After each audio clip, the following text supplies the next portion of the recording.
Saat mengamati mobil Eropa dan Amerika, kita tidak hanya melihat mesin logam dan kristal, melainkan hasil dari dua dunia yang bertabrakan secara frontal. Di satu sisi, kita memiliki jalan raya tak berujung yang melintasi gurun dan dataran di mana ruang seolah tidak ada habisnya. Di sisi lain, kita menemukan kota-kota abad pertengahan dengan jalan-jalan sempit dan berliku di mana setiap sentimeter adalah kemewahan.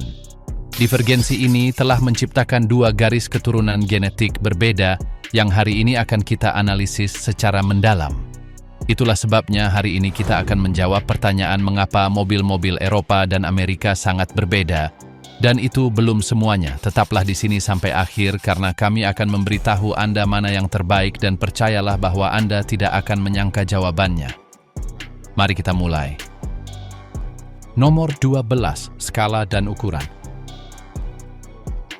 Perbedaan yang paling jelas terlihat saat kita membandingkan kendaraan dari kedua benua adalah, tanpa ragu sedikit pun, volume fisiknya. Perbedaan ini bukan karena kebetulan atau keinginan semata, melainkan menjawab kebutuhan adaptasi yang hampir bersifat biologis. Di Amerika Serikat, infrastruktur dirancang dan diperluas sebagian besar setelah penemuan mobil. Hal ini memungkinkan jalan raya, tempat parkir, dan jalan antar negara bagian dibangun dengan dimensi yang luas. Hasilnya adalah pemujaan terhadap ukuran raksasa. Bagi seorang pengemudi Amerika, mobil besar bukan hanya masalah status, melainkan kenyamanan dan keamanan yang dirasakan. Truk pickup ukuran penuh dan kendaraan utilitas sport dengan 3 baris kursi adalah standar karena lingkungannya memungkinkan. Ruang interior diperlakukan sebagai perpanjangan dari ruang tamu sebuah rumah dengan kursi lebar, konsol tengah yang masif, dan kebebasan bergerak yang sulit ditemukan di pasar lain. Sebaliknya, insinyur Eropa bekerja di bawah tekanan klaustrofobia perkotaan. Banyak kota terpenting di Eropa mempertahankan tata letak yang berasal dari ratusan tahun yang lalu, ketika alat transportasi utama adalah kuda atau sekadar berjalan kaki. Dalam konteks ini, mobil dengan panjang 5 meter dan lebar 2 meter bukanlah sebuah keuntungan, melainkan sebuah hukuman. Oleh karena itu, keahlian Eropa terletak pada maksimalisasi ruang dalam dimensi yang terbatas. Sementara produsen Amerika menyelesaikan kebutuhan akan ruang hanya dengan membuat kendaraan menjadi lebih besar, produsen Eropa menggunakan arsitektur penggerak roda depan, mesin transversal, dan overhang pendek agar mobil kecil terasa luas di dalam. Nomor 11. Pemindahan versus turbocharging. Jika ukuran menentukan badan mobil, maka mesin menentukan jiwa mobil tersebut. Dan disinilah kita menemukan salah satu pertempuran teknik paling menarik dalam sejarah. Selama beberapa dekade, filosofi Amerika dirangkum dalam satu kalimat yang sangat terkenal. Tidak ada pengganti untuk kapasitas mesin. Mentalitas ini melahirkan mesin 8 silinder dalam bentuk huruf V blok besar yang legendaris. Logikanya sederhana dan efektif. Mesin besar tidak perlu bekerja keras untuk menggerakkan massa yang besar. Dengan memiliki kapasitas mesin yang besar, mesin menghasilkan torsi masif dari putaran yang sangat rendah, yang memungkinkan akselerasi halus dan daya tahan mekanis yang legendaris. Mesin-mesin ini biasanya lebih sederhana, dengan lebih sedikit bagian yang bergerak dan manajemen panas yang tidak terlalu membuat stres, karena mereka tidak beroperasi di dekat batas fisik mereka sebagian besar waktu.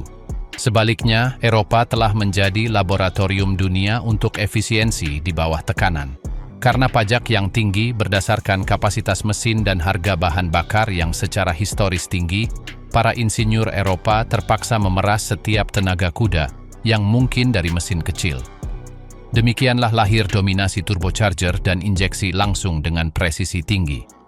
Mesin Eropa tipikal dengan kapasitas 2 liter dengan turbo dapat menghasilkan tenaga yang sama dengan mesin Amerika dengan kapasitas 4 atau 5 liter tanpa turbo. Namun, cara mereka menyalurkan tenaga tersebut sangatlah berbeda. Mesin Eropa adalah mesin presisi yang bergantung pada manajemen elektronik yang canggih dan pelumasan yang sempurna. Perbedaan teknis mendasar terletak pada efisiensi termal dan volumetrik. Mesin Amerika dengan kapasitas besar adalah ahli dalam relaksasi. Mereka dapat melintasi seluruh benua pada 1.500 putaran per menit tanpa berkeringat. Hal ini membuat mereka sangat andal dalam jangka panjang tetapi kurang efisien dalam konsumsi bahan bakar untuk setiap kilometer yang ditempuh. Nomor 10. Dinamika berkendara. Cara sebuah mobil bergerak dan berkomunikasi dengan pengemudinya mungkin merupakan aspek yang paling subjektif namun kritis dalam perbandingan ini. Dinamika berkendara Amerika secara historis dioptimalkan untuk perjalanan antar negara bagian. Bayangkan jalan raya yang membentang ratusan kilometer tanpa satu pun tikungan tajam. Dalam skenario ini, yang dicari pengemudi adalah isolasi. Suspensi Amerika biasanya dikonfigurasi untuk menjadi empuk dan menyerap guncangan. Tujuannya adalah agar ketidaksempurnaan aspal hilang sebelum mencapai kabin.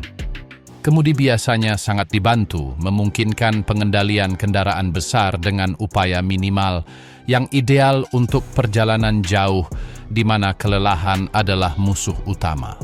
Di Eropa, dinamika berkendara adalah masalah koneksi dan presisi. Jalan-jalan di benua lama, terutama di daerah seperti pegunungan Alpen atau pedesaan Inggris, adalah labirin tikungan, perubahan ketinggian, dan permukaan yang berubah-ubah. Karena itu, mobil Eropa dirancang untuk berbicara kepada pengemudi melalui roda kemudi dan kursi. Suspensi umumnya lebih kaku, bukan untuk menjadi tidak nyaman, melainkan untuk menjaga kendali badan mobil di tikungan dan menghindari kemiringan yang berlebihan. Seorang pengemudi Eropa ingin merasakan dengan tepat seberapa besar daya cengkeram roda depan dan bagaimana poros belakang bereaksi terhadap akselerasi saat keluar dari tikungan. Nomor 9. Transmisi dan pedal. Hubungan antara pengemudi dan transmisi adalah salah satu poin paling berbeda dalam sejarah mobil di kedua sisi samudra. Di Eropa, selama hampir satu abad, dominasi pedal kopling dan tuas transmisi manual sangat mutlak. Pilihan ini lahir bukan hanya dari keinginan untuk sportivitas, melainkan dari kebutuhan ekonomi dan teknis. Mesin-mesin Eropa, karena secara historis lebih kecil dan dengan torsi yang lebih sedikit, mengharuskan pengemudi mengelola gigi secara presisi untuk menjaga kendaraan tetap pada rentang tenaga optimalnya. Transmisi otomatis kuno dengan konverter torsi yang tidak efisien mencuri terlalu banyak energi dari mesin 1.200 cm3, membuat mobil menjadi lambat dan sangat boros. Oleh karena itu, pengemudi Eropa mengembangkan budaya kendali total, di mana tindakan memindahkan gigi adalah bagian integral dari pengalaman berkendara, memungkinkan koneksi mekanis yang masih dipertahankan oleh banyak penggemar fanatik hingga saat ini. Di Amerika, ceritanya sangat berbeda. Kebangkitan mobil di masa pasca perang bertepatan dengan periode kemakmuran di mana kenyamanan adalah nilai tertinggi. Transmisi otomatis menjadi standar emas sejak tahun 50-an. Dengan mesin 8 silinder dalam bentuk huruf V yang memiliki tenaga dan torsi berlebih, kehilangan sedikit efisiensi demi berkendara yang santai bukanlah masalah. Transmisi otomatis memungkinkan mobil Amerika menjadi ruang istirahat, di mana pengemudi dapat melintasi seluruh negara bagian dengan hanya satu kaki dan satu tangan, tanpa kelelahan yang diakibatkan oleh permainan kaki yang terus-menerus dalam lalu lintas yang padat. Otomatisasi awal ini juga memengaruhi desain interior, memungkinkan terciptanya kursi depan yang menyambung di mana 3 orang dapat bepergian dengan nyaman tanpa tuas transmisi di lantai yang menghalangi. Nomor 8. Desain interior dan ergonomi.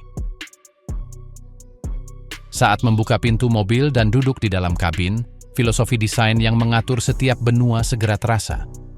Interior mobil Eropa sering dibandingkan dengan kabin pesawat tempur atau jam tangan presisi tinggi.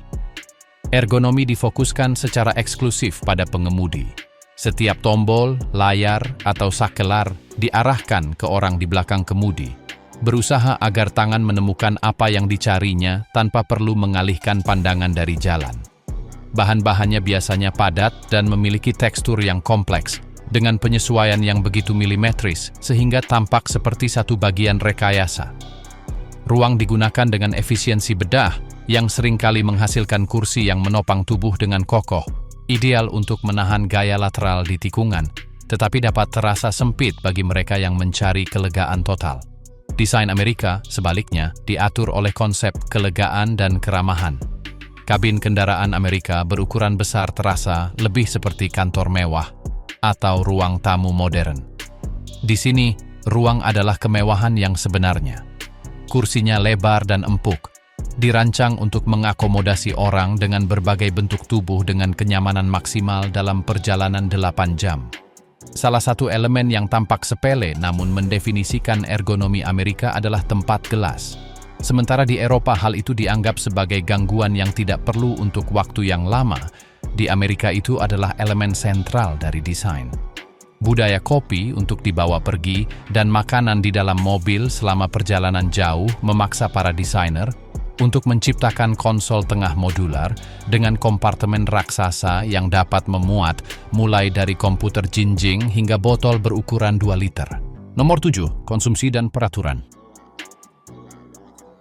Rekayasa sebuah kendaraan tidak berkembang di ruang hampa, melainkan di bawah tekanan konstan dari hukum dan ekonomi. Faktor yang paling menentukan dalam perbedaan kedua dunia ini, tanpa diragukan lagi, adalah harga bahan bakar dan beban pajak. Di Eropa, bensin secara historis telah menjadi barang mewah, dikenakan pajak yang sangat tinggi untuk mendorong transportasi umum dan mengurangi ketergantungan eksternal. Hal ini memaksa para produsen untuk menjadikan efisiensi sebagai agama mereka. Setiap gram berat yang dihemat dan setiap peningkatan aerodinamis diterjemahkan menjadi penghematan langsung bagi kantong konsumen. Hal ini mendorong pengembangan massal mesin diesel dalam beberapa dekade terakhir mencari jarak tempuh maksimum per liter, dan menyebabkan terciptanya peraturan emisi yang sangat ketat yang telah memaksa industri Eropa untuk memimpin elektrifikasi dan pengurangan kapasitas mesin. Di Amerika, kelimpahan sumber daya dan geografi yang menuntut perjalanan massal menjaga harga bahan bakar relatif rendah selama sebagian besar abad ke-20. Tanpa tekanan bahan bakar yang mahal, para insinyur Amerika mampu memproduksi mesin besar dan kendaraan berat. Peraturan Amerika, meskipun juga menjadi ketat, lebih berfokus pada keselamatan dan pengendalian gas pencemar tertentu daripada konsumsi bahan bakar murni per kilometer. Hal ini memungkinkan produsen untuk terus menjual truk dan pickup dengan konsumsi tinggi di bawah pengecualian hukum tertentu, selama mereka memenuhi standar keselamatan yang dihargai oleh publik Amerika di atas segalanya. Nomor 6. Pencahayaan dan optik. Evolusi tentang bagaimana kita melihat jalan di malam hari telah berubah dari sekadar masalah bola lampu menjadi perang teknologi perangkat lunak dan fisika partikel. Di Eropa, teknologi lampu depan matriks LED telah mengubah berkendara di malam hari menjadi pengalaman cerdas. Sistem ini menggunakan kamera depan yang mendeteksi kendaraan lain secara waktu nyata, mematikan dioda tertentu secara individual untuk menciptakan bayangan di sekitar pengemudi lain, sambil tetap membanjiri sisa jalan dengan cahaya putih yang kuat. Ini adalah tarian foton yang memungkinkan lampu jauh tetap menyala secara permanen tanpa menyilaukan siapapun. Presisi ini menjawab geografi jalan sekunder yang sempit dan minim penerangan di mana visibilitas tepi adalah masalah hidup atau mati. Di Amerika Serikat, pemandangannya secara historis lebih konservatif karena peraturan yang berasal dari pertengahan abad ke-20. Sementara produsen Eropa sudah memasang sistem adaptif canggih 1 dekade lalu, peraturan Amerika menuntut perbedaan biner antara lampu dekat dan lampu jauh. Hal ini menghasilkan keterlambatan teknologi yang nyata di pasar domestik, di mana lampu depan lebih berfokus pada kekuatan kasar dan jangkauan linear daripada manajemen berkas cahaya yang cerdas. Namun, estetika Amerika telah mengompensasi celah ini dengan tanda pencahayaan spektakuler yang membentang di seluruh lebar kendaraan, menggunakan cahaya tidak hanya untuk melihat, tetapi sebagai elemen desain yang mengidentifikasi merek dari jarak bermil-mil. Nomor 5. Siklus hidup dan depresiasi. Cara sebuah mobil kehilangan nilai dan lamanya waktu mobil tersebut tetap bersama pemilik pertamanya mengungkapkan prioritas ekonomi dari setiap masyarakat. Dalam konteks Amerika, mobil sering kali dipandang sebagai alat kerja atau layanan mobilitas yang dapat diperbarui. Pasar sewa guna usaha atau leasing sangat berkembang, yang mendorong siklus hidup hanya 3 atau 4 tahun. Bagi konsumen di California atau Texas, berganti kendaraan secara rutin adalah norma sosial dan finansial, selalu mencari teknologi terbaru dan perlindungan garansi pabrik. Hal ini menghasilkan depresiasi yang dipercepat dalam 24 bulan pertama, tetapi memberi makan pasar barang bekas yang sangat besar dan dinamis. Di Eropa, meskipun tren leasing telah tumbuh, budaya kendaraan sebagai simbol status dan investasi jangka panjang masih lazim di banyak wilayah. Tidak jarang ditemukan pemilik yang memelihara mobil mereka selama 10 atau 15 tahun, menjaga setiap detail mekanis dengan cermat. Karena harga akuisisi yang tinggi dan pajak yang terkait, orang Eropa cenderung mengamortisasi pembelian mereka dalam waktu yang jauh lebih lama. Hal ini membuat produsen di benua lama merancang interior mereka untuk bertahan melewati 1 dekade tanpa plastik yang berderit atau tekstil yang robek, sementara beberapa kendaraan Amerika kelas menengah memprioritaskan penampilan awal daripada daya tahan ekstrim selama 20 tahun. Nomor 4. Keselamatan dan uji tabrak. Keselamatan otomotif mungkin adalah bidang di mana peraturan mendikte desain akhir badan mobil secara paling agresif. Meskipun tujuan menyelamatkan nyawa adalah universal, metode untuk mengukurnya berbeda secara signifikan. Di Eropa, uji tabrak dari organisasi Euro NCAP memberikan penekanan obsesif pada perlindungan pengguna jalan yang rentan, seperti pejalan kaki dan pesepeda. Hal ini telah memaksa produsen untuk merancang kap mesin yang terangkat secara otomatis jika terjadi benturan dan bumper dengan struktur yang dapat berubah bentuk untuk meminimalkan kerusakan pada kaki pejalan kaki. Mobil Eropa, pada intinya, adalah objek yang dirancang untuk menjadi selembut mungkin saat terjadi benturan eksternal. Di Amerika Serikat, standar dari Administrasi Keselamatan, Lalu Lintas Jalan Raya Nasional dan Institut Asuransi untuk Keselamatan Jalan Raya lebih berfokus pada kelangsungan hidup penumpang di dalam kabin yang masif selama tabrakan berkecepatan tinggi. Karena prevalensi kendaraan besar seperti truk pickup, pengujian Amerika mencakup benturan samping terhadap tiang dan uji ketahanan atap yang jauh lebih parah untuk mencegah remuk jika terjadi terguling. Pendekatan Amerika adalah kekuatan struktural internal, menciptakan sel kelangsungan hidup yang kaku yang melindungi keluarga dari benturan kendaraan berat lainnya. Perbedaan-perbedaan ini menyebabkan mobil yang dirancang secara eksklusif untuk pasar Eropa harus dimodifikasi secara mendalam untuk dijual di Amerika dan sebaliknya. Penggunaan kantong udara juga bervariasi. Di Amerika, karena penggunaan sabuk pengaman tidak diwajibkan secara seragam selama beberapa dekade, kantong udara dibuat lebih besar dan mengembang dengan kekuatan lebih besar untuk menahan penumpang yang tidak memakai sabuk. Nomor 3. Suara dan akustik. Pengalaman pendengaran di dalam mobil adalah hasil dari ribuan jam teknik yang didedikasikan untuk menyaring atau memperkuat frekuensi tertentu. Di benua Eropa, akustik diperlakukan sebagai perpanjangan dari penyempurnaan mekanis. Tujuan utamanya adalah isolasi mutlak dari dunia luar untuk menciptakan gelembung ketenangan. Hal ini dicapai melalui penggunaan kaca laminasi ganda dan bahan penyerap kepadatan tinggi yang ditempatkan di rongga strategis sasis. Ketika mesin Eropa dengan 6 atau 8 silinder dinyalakan, suara yang sampai ke kabin adalah nada yang selaras, hampir seperti musik, yang menyiratkan tenaga tanpa menimbulkan kebisingan. Tujuannya adalah agar pengemudi merasakan kecepatan melalui presisi, bukan kebisingan. Pada model berperforma tinggi, bahkan digunakan sistem pembatalan bising aktif yang memancarkan gelombang berlawanan dengan gelombang mesin untuk menghilangkan dengungan yang mengganggu sehingga hanya frekuensi yang menyenangkan yang sampai ke telinga. Sebaliknya, tradisi Amerika merayakan raungan mesin sebagai pernyataan kebebasan dan kekuatan kasar. Bagi penggemar kendaraan Amerika Serikat, suara knalpot adalah suara mobil itu sendiri. Para insinyur di Detroit menghabiskan waktu berbulan-bulan menyelaraskan nada mesin 8 silinder dalam bentuk huruf V agar memiliki suara gemuruh khas saat berhenti yang berubah menjadi lolongan visceral saat berakselerasi penuh. Sementara orang Eropa menyembunyikan pembakaran, orang Amerika memamerkannya. Nomor 2. Pemeliharaan dan aksesibilitas. Filosofi desain tentang bagaimana sebuah kendaraan harus diperbaiki menandai celah generasi antara kedua pasar. Di Amerika Serikat, konsep lakukan sendiri tetap menjadi pilar fundamental budaya otomotif. Banyak kendaraan Amerika dirancang dengan ruang mesin yang luas yang memungkinkan akses ke busi, filter, dan sabuk dengan alat tangan dasar yang bisa dimiliki siapa saja di garasi mereka. Ada niat sengaja untuk memudahkan hidup pemilik atau mekanik umum di desa. Komponen-komponennya biasanya berukuran besar dan kokoh, yang memungkinkan perbaikan dilakukan secara logis dan langsung. Aksesibilitas ini mengurangi biaya kepemilikan jangka panjang karena tidak diperlukan pelatihan khusus dalam sistem komputer yang kompleks untuk melakukan tugas pemeliharaan yang paling umum.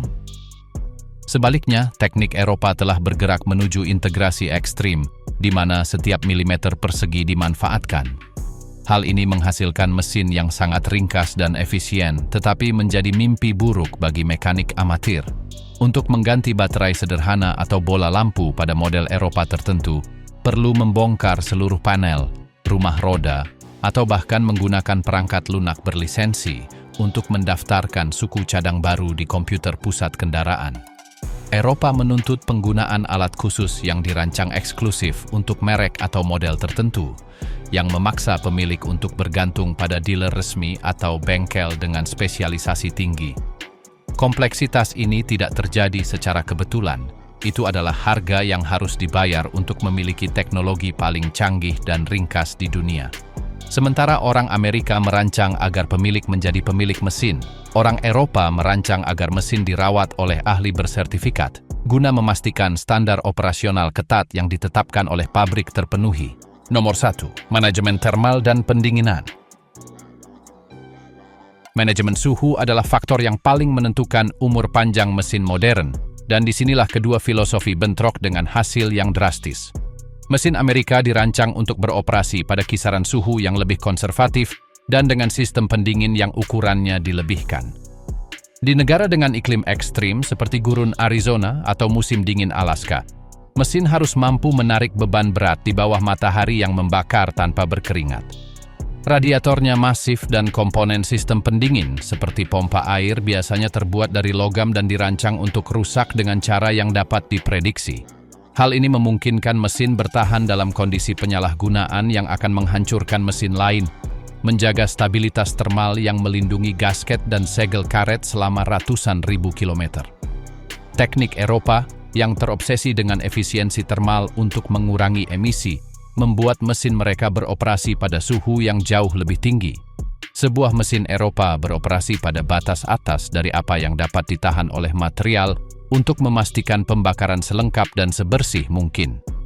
Untuk mengelola panas ekstrem ini di ruang yang begitu sempit, mereka menggunakan plastik rekayasa tingkat lanjut dan sistem pendingin aktif dengan beberapa sirkuit independen.